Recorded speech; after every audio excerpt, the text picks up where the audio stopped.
سفر ساتھیوں، آج میں آپ حضرات کے سامنے جس موضوع کو لے کر حاضر ہوا ہوں وہ ہے امام مالک رحمہ اللہ کے مناقب۔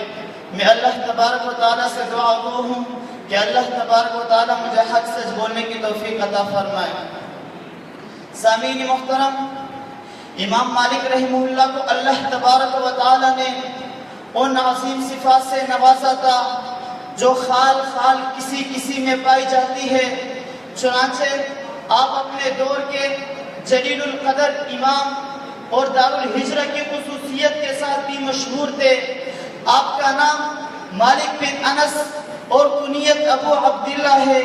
آپ مدینہ منورہ میں سن 93 ہجری کو پیدا ہوئے اور مدینہ ہی میں تعلیم حاصل کرنے کے بعد ذہانت اور ذوق شوق اور زیادہ محنت کی بنا پر 17 سال کی عمر میں دینی علوم میں درجہ کمال کو پہنچ گئے تھے۔ چنانچہ آپ نے 17 ہی سال کی عمر میں فقہ کے درس دینا شروع کیے اور آپ کو ایک یہ امتیازی شان بھی حاصل ہے کہ آپ نے اپنے شیوخ کی موجودگی میں فتویٰ جات دیے۔ چنانچہ خود فرمایا ما افتیت حتی شہدنی 70 انی اہل لذالک، یعنی میں اس وقت تک فتویٰ نہیں دوں گا جب تک میرے 900 شیوخ میں سے 70 شیوخ اس بات کی گواہی نہ دے دے کہ میں اس فتوے کا اہل ہوں۔ چنانچہ آپ 17 ہی سال کی عمر میں درس حدیث دینے کے لیے تشریف فرما ہوئے۔ جب آپ درس حدیث دینے کے لیے تشریف فرماتے تھے تو بادشاہوں جیسا ٹاٹ باٹ اپناتے۔ چنانچہ مطرف کا کہنا ہے کہ جب آپ کے در پر کوئی سواری آتا، وہ سواری کوئی کھانے پینے کا سواری نہ ہوتا، وہ سواری کوئی پیسوں کا سواری نہ ہوتا، بلکہ وہ سواری ہوتا تو مسئلہ پوچھنے کا سواری ہوتا، وہ سواری ہوتا تو حدیث پوچھنے کا سواری ہوتا۔ تو آپ کی ایک خاتمہ تھی، وہ دروازے پہ جا کر اس سے پوچھتی تھی کہ آپ فقہ پوچھنے آئے ہو یا حدیث پوچھنے آئے ہو؟ اگر سواری کا جواب فقہ کی صورت میں ملتا تو امام مالک رحمہ اللہ مطلع ہونے کے بعد گھر سے باہر تشریف لاتے اور اس سواری کا جواب دے دیتے۔ لیکن اگر سواری کا جواب حدیث کی صورت میں ملتا تو امام مالک رحمہ اللہ مطلع ہونے کے بعد غسل فرماتے، نئے کپڑا زیب تن فرماتے، خوشبو استعمال کرتے اور امامہ باندھ کر باہر تشریف لاتے اور اس کے حدیث کا جواب دے دیتے۔ یہ تعظیم کیوں ہو رہی ہے؟ یہ تعظیم کیوں نہ ہو؟ کیونکہ امام مالک رحمہ اللہ کے دل میں آپ صلی اللہ علیہ وسلم کی محبت کوٹ کوٹ کر بھر دی گئی تھی۔ آپ صلی اللہ علیہ وسلم سے وہ اتنی محبت فرماتے تھے۔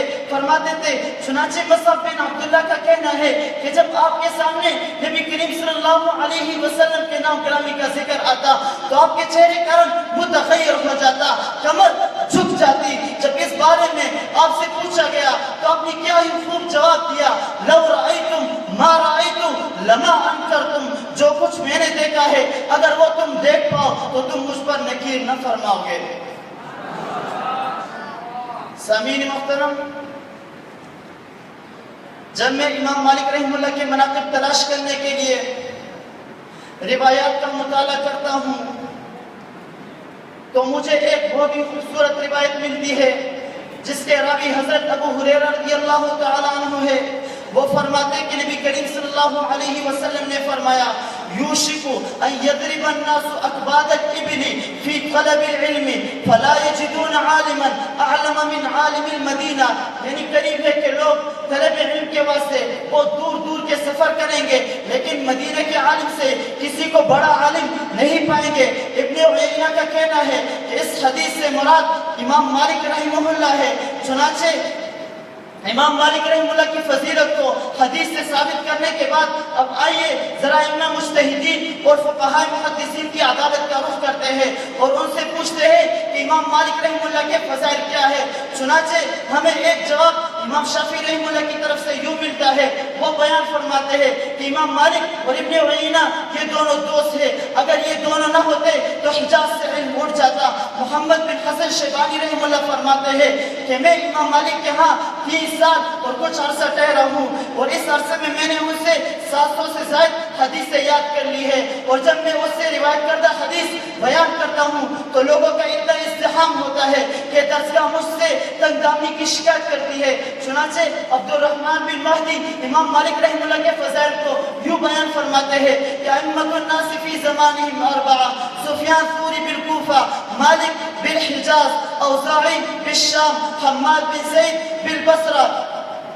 इसी तरह जब इमाम अहमद बिन हंबल से पूछा गया कि कोई शख्स किसी मुअय्यन शख्स की हदीसें याद करना चाहता है, आप इसके लिए किसका इंतखाब फरमाओगे? इमाम अहमद बिन हंबल ने फरमाया कि मेरा इंतखाब इस बारे में इमाम मालिक रहमहुल्लाह है। चुनांचा जब ये इल्म का चिराग इस दुनिया फानी से रहलत फरमाता है, ये इस दुनिया फानी से रहलत फरमाते हैं, तो इनके वरसा पर गम के पहाड़ टूट पड़ते हैं। चुनांचे एक वारिस गमे इश्क में पुकार होता है, बकैतु बिदम्इन वाकिफिन फ़क़द मालिक फ़फ़ी फ़क़दिही ज़ाक़त अलैना अलमसालिक वमा लिय ला अबका अलैहि वलाकिन बकत अलैहि थुरैया वन्नुजूम अश्शवाबिक लनि'म बि'आउ अल-फ़िक़्ह वल-इल्म मालिक इज़ा अज़्ज़ मफ़क़ूदun मिन अन्नास हालिक वमा अलैना इल्ला अल-बलाग़ुल मुबीन।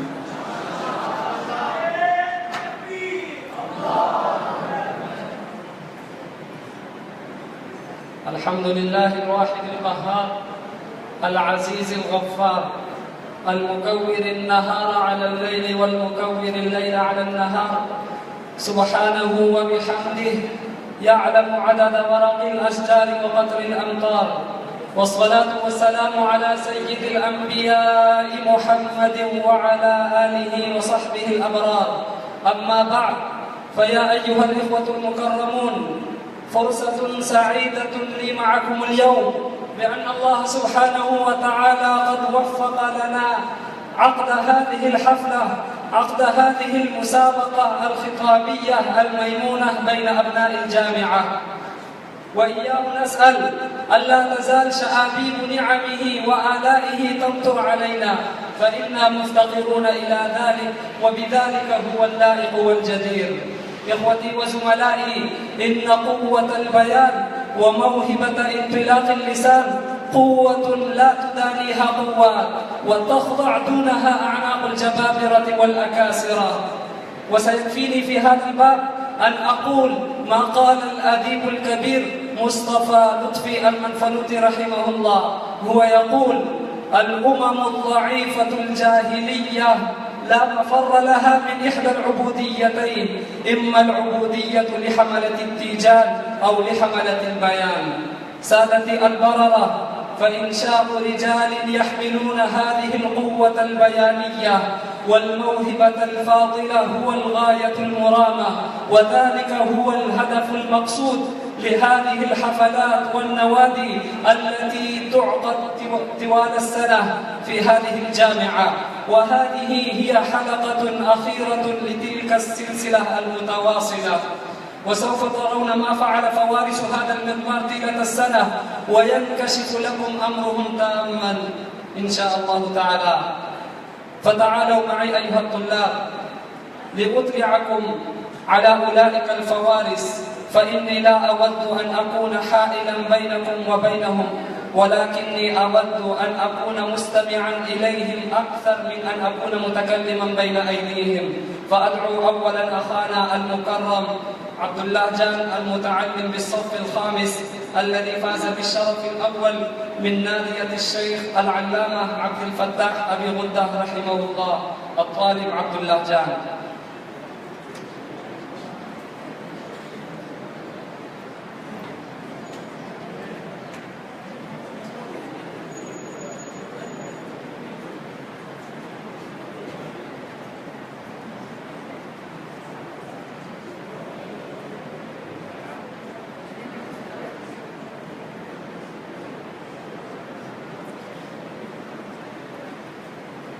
الحمد لله جل وعلا، والصلاة والسلام على نبيه المصطفى.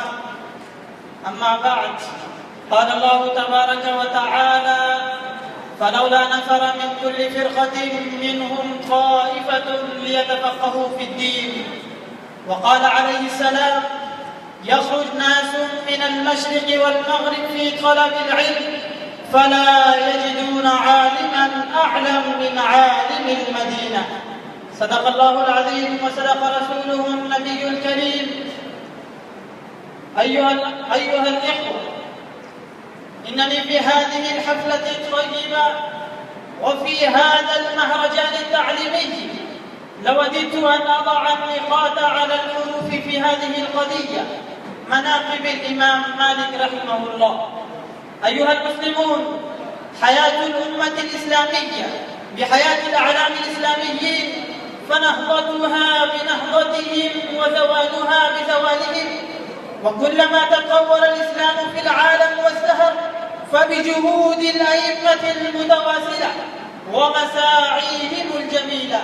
فمن هؤلاء العصاميين والعبقريين إمام الزمان وفريد الدهر المحدث العظيم والبدر الفقيه الإمام مالك بن أنس، الذي اشتهر صيته وذاعت سمعته في آفاق العالم. ولا جرم أن هذا الإمام كان ينتمي إلى الطائفة التي قال عنها رب الجلالة والعزة في محكم كتابه: فلولا نفر من كل فرقة منهم طائفة ليتفقهوا في الدين ولينذروا قومهم إذا رجعوا إليهم لعلهم يحذرون. والتي ذكرها الرسول المعظم صلى الله عليه وسلم قائلا: من يرد الله به خيرا يفقهه في الدين. وحقا أنه كان لا ينتسب إلى الفرقة التي جاء في الحديث مرفوعا عنها: لا تمس النار من رآني ومن رأى من رآني. وإنه لمن الجماعة التي ورد عنها فقيه واحد أشد على الشيطان من 1000 عابد. وإنه لهو الذي شهد بغزارة علمه وعزمة فقهه رسول رب العالمين قائلا: يخرج ناس من المشرق والمغرب في طلب العلم فلا يجدون عالما أعلم من عالم المدينة. رواه الحاكم. وروى الترمذي عن أبي هريرة رضي الله عنه قال: قال رسول الله صلى الله عليه وسلم: يوشك أن يضرب الناس أكباد الإبل يطلبون العلم فلا يجدون أحدا أعلم من عالم المدينة. وقال ابن عيينة: مصداق هذا الحديث مالك بن أنس، وكذا قال عبد الرزاق وابن جريج.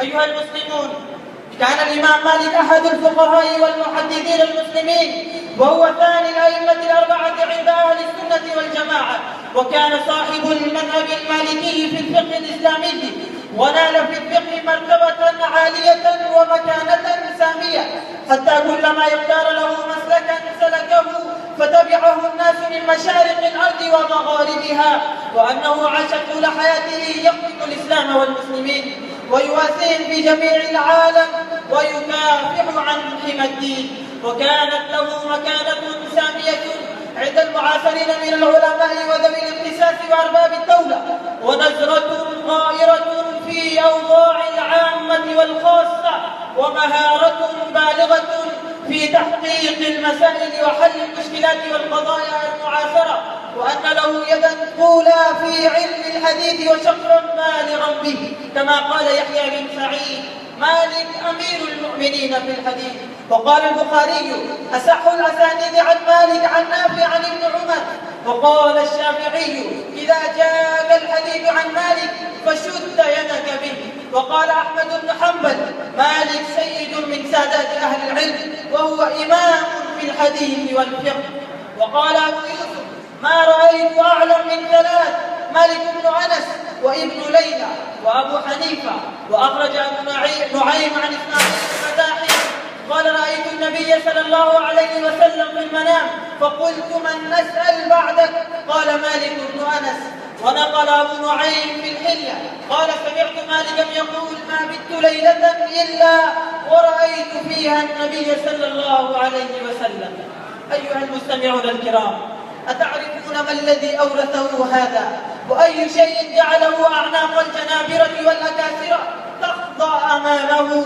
فلو تأملتم في حياته وتدبرتم فتجدون أن ذلك هو التقوى والورع والتعليم لحديث رسول الله صلى الله عليه وسلم، كما قال أبو ويس عن تعظيمه وتكريمه لحديث رسول الله صلى الله عليه وسلم: كان مالك إذا أراد الحديث توضأ وجلس على صدر فراشه وتمكن من الجلوس بهيبة ووقار، فقيل له في ذلك فقال: أحب أن أعظم حديث رسول الله فلا أحدث به إلا على طهارة متمكنة. وقال معن بن عيسى: كان مالك إذا أراد الحديث اغتسل وتبخر وتطيب، فإذا رفع أحد صوته سجد. وقال: قال الله تبارك وتعالى: يا أيها الذين آمنوا لا ترفعوا أصواتكم فوق صوت النبي. فمن رفع صوته فوق عند حديث رسول الله فكأنه رفع صوته فوق صوت رسول الله. وأنهي كلمتي بهذه الأبيات التي أنشدها أبو المعافي المديني في مالك: ألا إن فقد العلم في فقد مالك، ألا إن فقد العلم في فقد مالك، فلا زال فينا صالح الحال مالك. فلولاه ما قامت حدود كثيرة، ولولاه لانسدت علينا المسالك. فجاء برأي مثله يقتدى به، كنغم جمان زينته السبائك، وما علينا إلا البلاغ.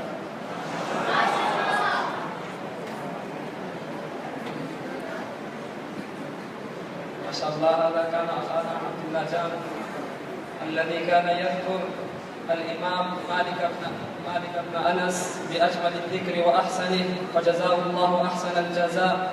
والآن نلفت أنظارنا إلى الخطيب الثاني الطالب عمران كريم الدارس بالصف السابع، وهذا الطالب فاز بالشرف الثاني من النادية للإمام الأعظم أبي حنيفة النعمان رحمه الله. ونلتمس منه أن يتفضل إلى المنصة ويعرب عما في وعائه عن دور المحدثين في ترويج الحديث. الأخ عمران كريم.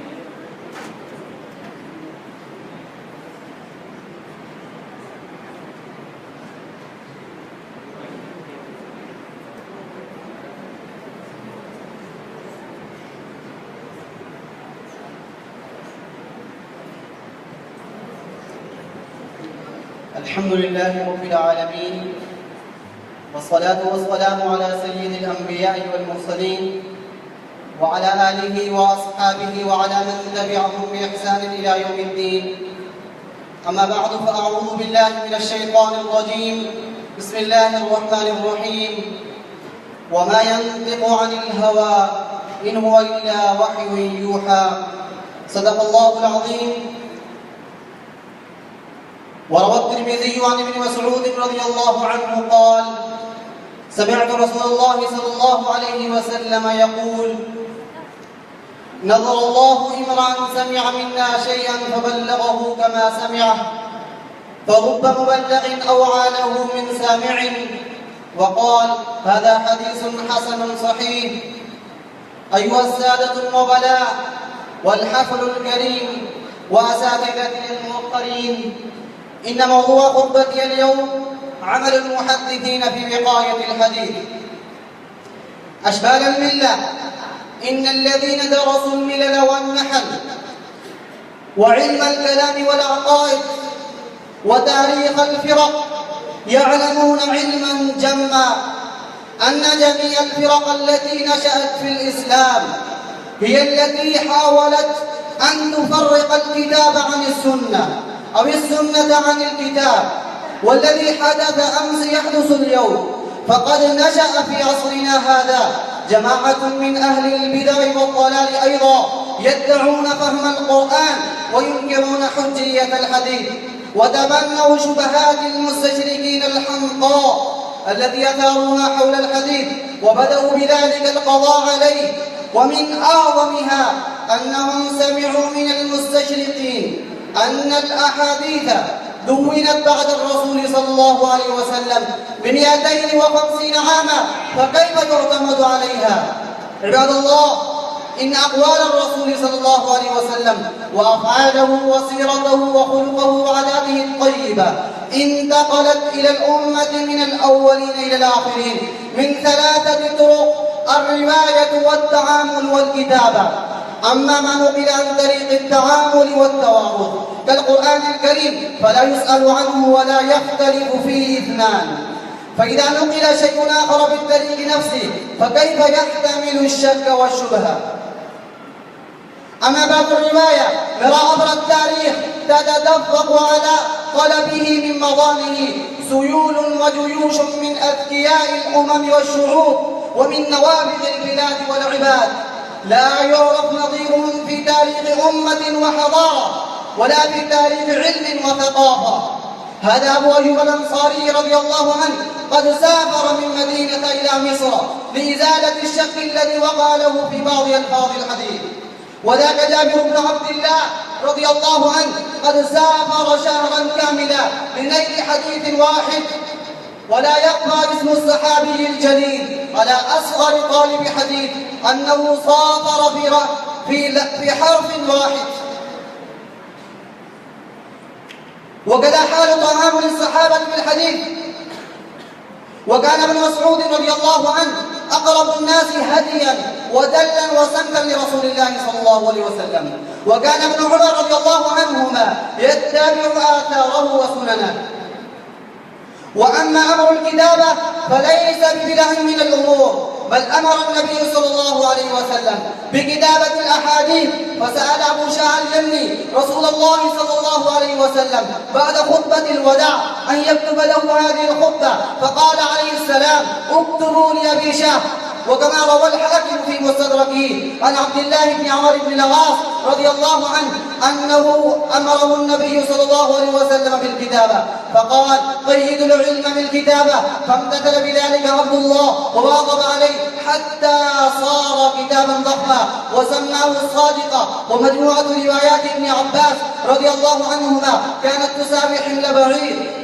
وهناك توجد صحيفة لعلي رضي الله عنه، وصحيفة لجابر بن عبد الله رضي الله عنه، وصحيفة لأنس بن مالك رضي الله عنه، وصحيفة صحيحة لأبي هريرة رضي الله عنه.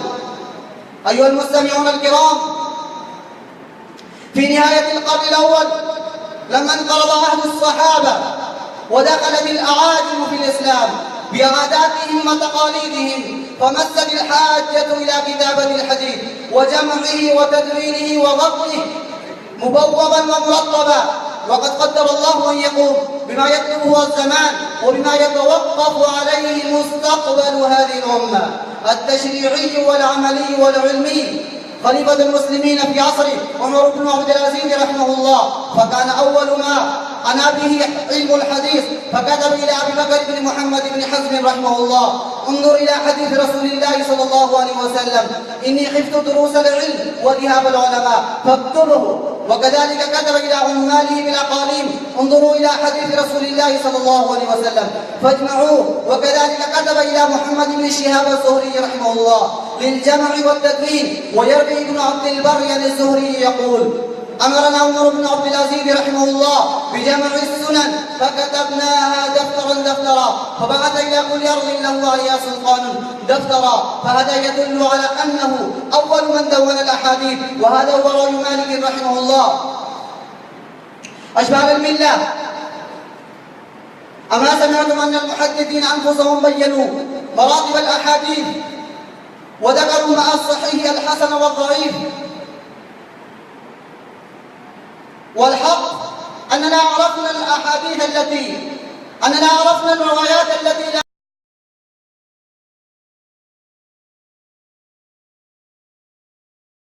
والسلام عليكم.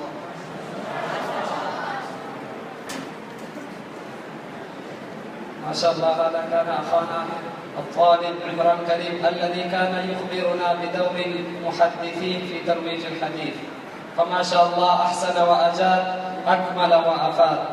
وإلى سماحاتكم الآن الطالب عبد الله قيصر المتعلم في الصف الخامس الفائز بالشرف الأول من نادية الأستاذ العلامة أبي الحسن علي الندوي رحمه الله أن يتشرف إلى المنصة ويقدم الخطبة. وموضوع الخطبة: الحضارة الغربية وأثرها على المجتمع الإسلامي. الأخ عبد الله قيصر.